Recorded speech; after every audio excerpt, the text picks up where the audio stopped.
इलेक्शननि आगोल जुदि नोंथांमोनहा रन्जन दैमारि आरो गासिबो केडारफोर जायफोर जेलाव दं बेखौ सौख'ग्रोनो हायोबा बिसिनि केसखौ उठायनो हायोबा अमर सिंह ब्रह्मआबो बिजेपिनो भट होगोन इउपिपिएलनो भट होगोन आरो खामानि मावफागोन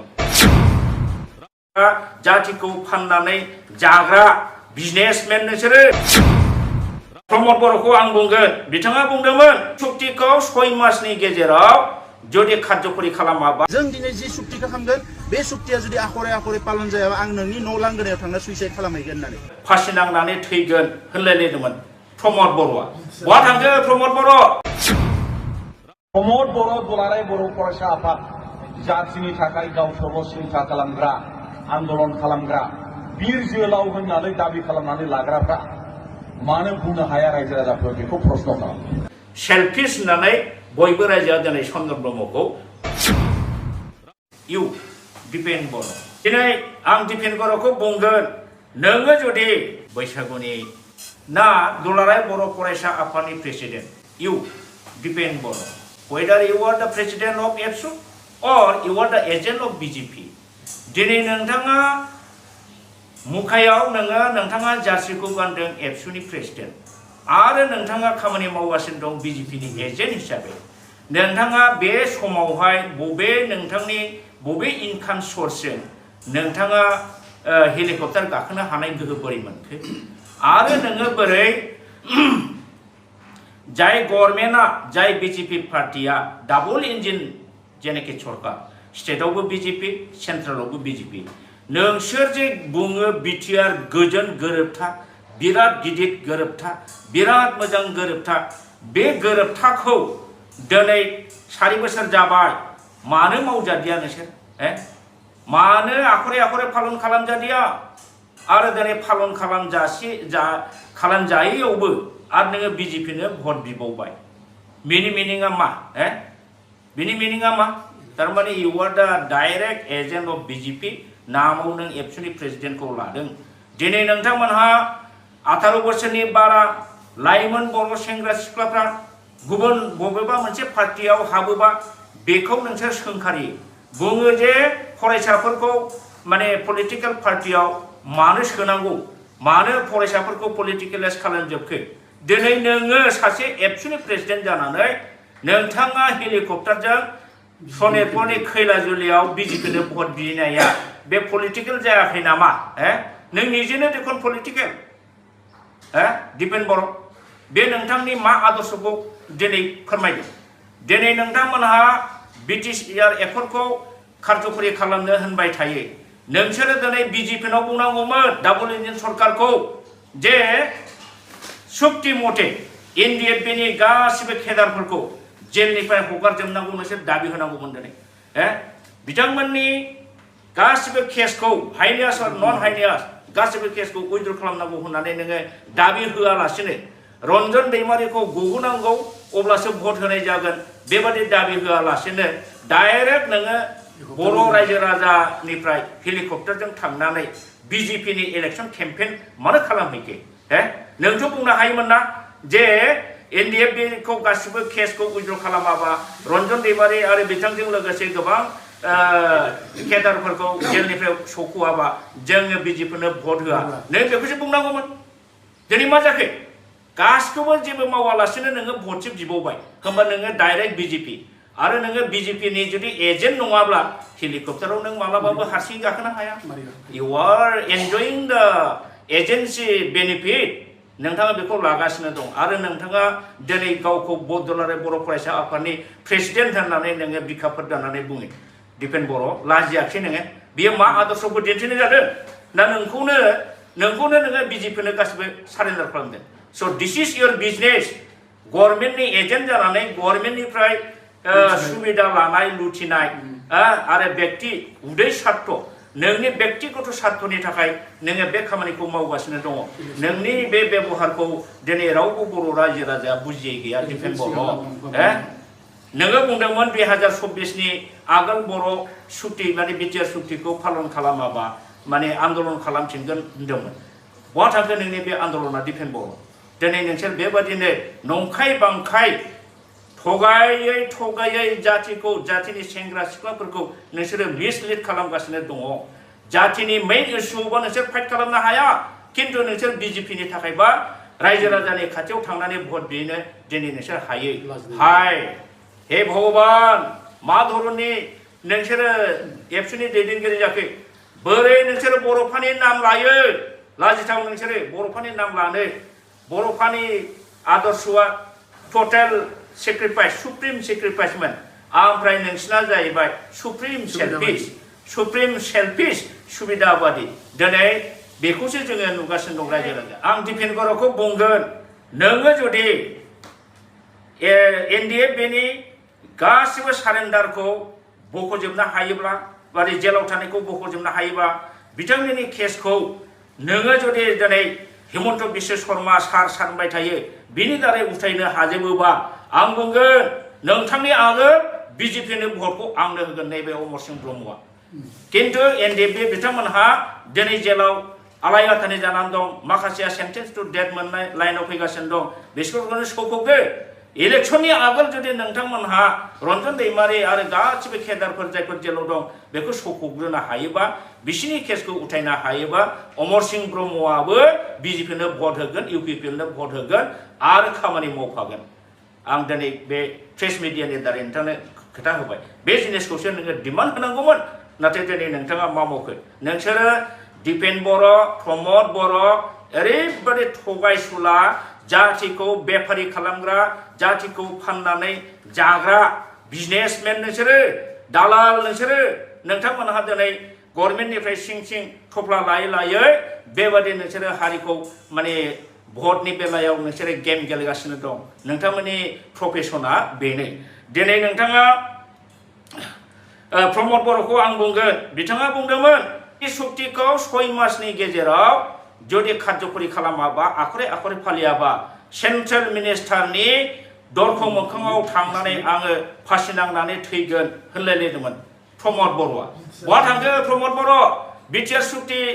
पालन जायाबा आखरे 6 मासनि गेजेराव सेन्ट्रेल मिनिस्टारनि दरखंआव फासि नांनानै थैगोन आं होननाया जों दिनै जि सुक्तिखौ खालामगोन बे सुक्तिया जुदि आखरे पालन जायाबा आं नोंनि न' लांगोनायाव थांना सुइसाइड खालामहैगोन होननानै दिनै ससियेल मिडिया इउटिउबाव दंजोबो लाजियासै नोङो दिनै 6 मास जाखो 6 मास बारनानै 3 बोसोर बारबाय 4 बोसोराव आगान होबाय इमप्लिमेन्ट जायाखिसै दिनै नों मानो फासि नांनो थै हादिया नोंलाय प्रमद बर' थगायसुला जातिखौ थगायनानै जाग्रा आरो दिनै नोङो मोनसे समाव बुंदोंमोन एबसुनि खुन्थियाखौ फ्लेगनि खुन्थियाखौ गोबानानै रायजोफोर बर' रायजो मोनाबा आङो बिटिसिआव इएमबो एमएलएबो जाया ओमफ्राय माने जेबो जाया एमएलएबो जाया इएमबो जाया एमसिएलएबो जाया आरो आं गावबुराबो जाया होनदोंमोन दिनै बर' रायजो मोनाखिसै मा जाखो नोङो गावबुराबो जाया होननाय मानसिया दिनै मा भट लाखो नोङो लाजियाखिसै नोङो बोरो नोंना स्पिच माने गोदो नोंसोरो 500 थाखा सासेयाव लानानै न'खरसेयाव 2 3 फर्म फिलआप खालामनानै साख्रि होगोन होननानै नोंसोरो रायजोनिफ्राय न'खरसेयाव 500 1000 1500 2000 सोरनावबा 3000 नोंसोर लाना फैदोंमोन सासेयाव 500 करिया साख्रि होगोन होननानै बहा थांखो नोंसोरनि बे साख्रि होनाया दिनै बे रायजो राजाफोरनो 500 थाखानि नामै फर्म फिलआप खालामनानै फाननानै नोंसोरो साख्रि होनो हादोंना बहा होखो नोंसोरो दिनै नोंसोरो बुंदोंमोन गासिबो नोंसोरो भेन्सार स्कुलफोरखौ गभर्नमेन्ट खालामनो होनदोंमोन बहा थांखो प्रमद बर' दिपेन बर' बहा थांखो नोंसोरनि बे गभर्नमेन्ट प्रभिन्सियेलाइज खालामनाया दाखालि नोंसोरो 10टा कलेजखौ नोंसोरो गभर्नमेन्ट जाबाय होननानै मिसा डिक्लारेसन होबाय एकदम 200% भुवा जोङो बे भुवा डिक्लेयार होनायावनो जों सानखादों जों गोरों मानसि गभर्नमेन्टनि अफिसार मानसि जों सानखादों जे खुनु गभर्नमेन्ट लेटार फाइनान्सनि कनफारेन्स लेटार बुंनो हायाखै जेबो होनो हायाखै ओमफ्राय हायार एडुकेशननि डाइरेक्टरनि जेबो लेटार रिफारेन्सआव बुंनो हायालासिनो बोरै क्रिस्टम थदुआ माने घोषणा होखो डिक्लेयार होखो जे 10टा कलेजा प्रभिन्सियेलाइज जाबाय लाजियाखै बहा थांखो दिनै बिक्रम दैमारिनि आरटिआव मा ओंखारखो बोले बिनि थाखाय खुनु फाइनान्स बाजेट जेबो सेंसन जायाखै प्रभिन्सियेलाइज जानायनि खोथा गैया जुदि होयोबा बिटिसिआ गावनि एसओपिडि फान्डनिफ्राय होनो हागोन लाजियाखै प्रमद बर' दिपेन बर' बेसेबां मिथ्या थगायनो सानदों नोंसोरलाय बेसेबां थगायनो सानदों नोंसोरो दिनै बुंदों BTR आ BTC निफ्राय बिराद गिदिरसिन बिराद साबसिन होननानै न' BTC आव जोङो जेरैबादि 6 शिड्यूलनि आन्दाराव मोजां पावार एन्ड फांसन प्रभिजन मोनदोंमोन नोंसिनि BTR एकर्डआव बिजनेसखौ धंस खालामजोबनाय जादों जायनि फलाव नोंसोरो दिनै 6 शिड्यूलखौ धंस खालामनानै जेनेरेल मोनसे पन्चायती राज सिस्टेमनि एडमिनिस्ट्रेसन नोंसोर BTC आव होगासिनो दं बेसेबां दुखु गोनां BTC 6 शिड्यूलआ ट्राइबेलनि थाखाय जोंनि थाखाय जोबोद माने रक्षा कवचमोन जोंनि हा हु political right cultural right language right land right गासिखौबो बियो प्रोटेक्शन होनो हानाय गोहो दंमोन नोंसिनि BTR आव बे जिनिसखौ नोंसोर धंस खालामदों खासा वाटार बडिज ग्राजिं फिल्ड दिनै मानो आसाम गभर्नमेन्टआव हरखो नोंसोरो बेखौ प्रोटेक्शन होनायनि दायथ'आ BTC आनो इटसेल्फ लैंड एंड रेवेन्यूनि बिनि खाजोना होनाय फाट्टा होनाय प्रोटेक्शन होनाय एनक्रोचमेंट इलिगेल एनक्रोचमेंटखौ होखारनाय इभिक्शन खालाम दायथ'आ BTC आव दंखायो मानो बेखौ आसाम गभर्नमेन्टआव हरखो नोंसोरो BTR सुक्तिनि दारै टारगेट फरगेटनि एपइन्टमेन्ट होनायखौ नोंसोर मानो खोमाखो BTR सुक्तिनि दारै आरो बे BTR सुक्तिखौ नोंसोरो बिराद गिदिर होनबाय थायो बोरो नोंसिनि बे university NIT medical science college माबा उपेन्द्रनाथ ब्रह्म सेंट्रेल इउनिभार्सिटी जागोन होननाया बहा थांखो दाखालिनि दिल्लीनि नोंसिनि डिसकासननि माइनसखौथ' दिनै बयबो रायजो राजा नुबायना होमबा आखरे फालिनायाथ' दुरे थाक नोंसिनि डेभलपमेन्ट पेकेज जेसेबां दंमोन मोनसेबो जाया होननानै दिनै माइनसआव ओंखारबाय लाजियाखै दिपेन बर' आरो बेफोरखौ गासिबो नेग्लेक्ट खालामजानानै नोंसोरो न'वेर खालामजानानै आरो दिनै BJP-नोसो भट होनो बिबाय थांनाय नोंसोरो गभर्नमेन्ट दाजेननायनिफ्राय एग्रिमेन्टनिफ्राय स्टेटआवबो BJP सेन्ट्रेलावबो BJP मानो नोंसोर मोनसेबो गिदिर जिनिस बिनानै लानो हादिया नोंसोरलाय लाजियाखै नोंसोरो आरो दिनै आरो BJP-नोसो भट बिबावबाय नोंसोर बेसेबां दुखु गोनां लाजिथाव बाथ्रा दिपेन बर' नोङो सासे व्यक्तिगत हारसिङैब्ला जों जेबो बुङामोन किन्तु नोङो जातिनि थैनाय थांनायनि सानग्रा मावग्रा दुलाराय बर' फरायसा आफाद जायखौ बयबो आसा खालामो मिजिंथियो बेबादि आफादनि नों सासे प्रेसिडेन्ट जानानै दिनै नोङो डाइरेक्ट BJP-नि एजेन्ट हिसाबै खामानि मावगासिनो दं प्रमद बर'नि एजेन्ट हिसाबै नों खामानि मावगासिनो दं दा बेयो जोबोद दुखु गोनां जातिनि थाखाय बिनिफ्राय देरसिन थगायनाय जेबो गैया नंखायनो आं दिनै खावलायगोन रायजो राजा बिथांमोनहा बिथां दिपेन बर' प्रमद बर'नि एक्टिभिटिस बिसिनि सलन फलन बिसिनि खोथा बुंनायफोरखौ दिनै दाबाव कम्पेयार खालामनानै नाय ससियेल मिडियायाव दंगासिनो दं बिथांमोननि बुंनाय बाथ्राफोरखौ गोसोआव ला आरो बिसोर जे एक्चुअली जातिखौ थगायनानै जागासिनो दं दिनै रायजो राजा बे जिनिसखौ माने साननानै नायनांगोन नंखायनो आं बुंगोन दानि बे दिनैनि दिनाव फैगोन MP इलेक्शनाव दिनै जोंहा BTC-नि जेनाखि मोनखानाय पावार एन्ड फांसन 6 शिड्यूलनि जेनाखि पावार एन्ड फांसन बेखौ लाखिफिननांगोन बेखौ लाखियाबा दिनै जातिया रैखा गैया नंखायनो जाय पलिटिकल हान्जाया 6 शिड्यूलखौ रैखा खालामनायाव खामानि मावगोन बे हान्जानो भटखौ होनांगौ आं बेखौ रायजो राजाखौ खावलायबाय नङाबा बे जातिया दिनै जोबस्रांबाय फोजोबबाय बेहा पावार फांसन जेबो गैला आलाय आथानि जानानै बर' जातिया थैनांगोन बे जिनिसखौ जोङो बयबो साननांगोन दिनै प्रमद बर' बिथांमोनहा जातिखौ थगायै बेबादिनो लाबोगासिनो दं दिनै बिथांमोननि बे BTR सुक्तियानो BTC-खौ धंस खालामनाय BTC-खौ 6 शिड्यूलखौ धंस खालामनाय माने बर' जातिखौ धंस खालामनाय दिनै आङो बे बेलायाव सासे मानसिखौ दिनै बुंनो सानदों मिस्टार चन्दन ब्रह्म एक्स मिनिस्टार एक्स डिपुटि चिफ एक्स माने BTC एकर्डनि सासे सुक्तिकारि सागोनगिरि माने टप मोस्ट BLT-नि गेजेराव इन्टेलेक्चुएल बिथाङा सासेमोन बिथाङाबो सासेमोन बिथांमोनहानो BTC सुक्तिखौ लाबोदोंमोन बिराद मोजां सुक्ति लाबोदोंमोन जों धन्यबाद होयो आरो बिथाङा थांनाय BTR सुक्तिनि दारै जे BTC-नि 6 शिड्यूलआ धंस जाबाय होननानै बिथाङा PIL केस होनायाव बिथाङाबो सासे सुक्ति सहिकारिमोन बिथां चन्दन ब्रह्म बाबुआ दिनै माब्रै जाय चन्दन ब्रह्मआ दिपेन बर' प्रमद बर'खौ आगोन्दो बिगोन्दो रायदों इउटिउबाव दाबो दामबानो सार्च खालामबानो नुयो बिराजायाबो दामबाय आरो जोंहा एनिथिं MJ-आबो दामबाय बे जिनिसखौ रायजोफ्रा नायफिन जे चन्दन ब्रह्म बादि सासे पलिटिकल लिडार एसे गिदिर मेलेमजिबि मानसिया सानसे समाव